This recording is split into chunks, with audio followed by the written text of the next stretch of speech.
Сәлем бәріне, қалдарыңыз қалай? Бүгін біз сіздермен неліктен аяғымыз терлеп және жағымсыз иіс шығатын сұраққа жауап алатын боламыз. Егер де сізге осындай тағы да басқа ақпараттар қызық болса, ең алдымен менің каналыма тіркеліп, лайк басып кетіңіз. Сол кезде жаңадан салынған видеоларды өткізіп алмайсыз. Маған деген сұрақтарыңыз болса, міндетті түрде комментарий бөліміне жаза кетіңіздер, жауабын алатын боласыздар. Ал енді біз тақырыбымызға толығырақ кірсек.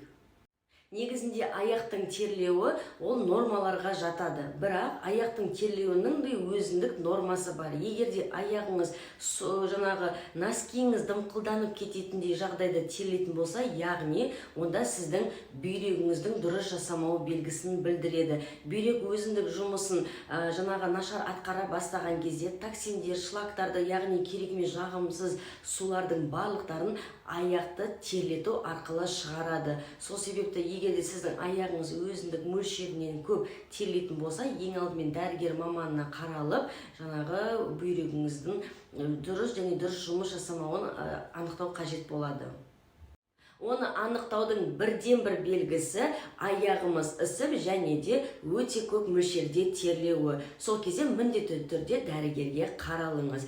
Және де аяғымыздың иісі шығуының жаңағы ол біздің гигиенаны сақтамау, оны барлықтарыңыз білесіздер. Міндетті түрде күніне 2 рет аяғыңызды сабындап, жақсылап жуып, және де міндетті түрде жақсылап құрғатып сүрту керек. Сол кезде бактериялар көбеймей және жағымсыз иісін шығармайтын болады.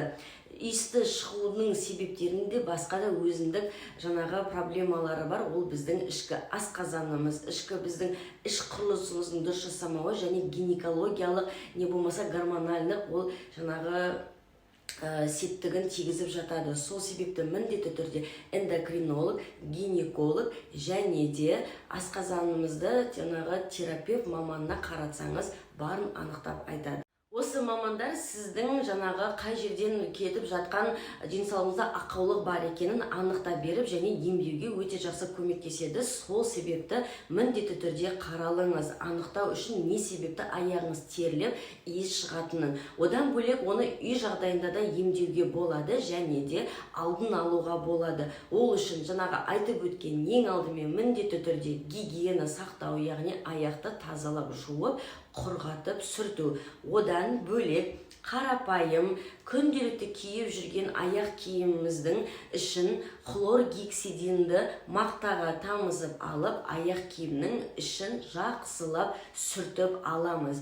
Барлық жерін ішін сүртіп болғаннан кейін ішіне 1-2 ас қасық соданы құйып қоямыз. Таңға дейін, таңертеңгісін қағып жіберіп киіп кетесіздер. Ал одан бөлек сіз күнделікті киетін аяқ киімнен бөлек өзіңіздің анда-санда қонаққа ары-бері шыққанда киетін аяқ киімдеріңіз болады.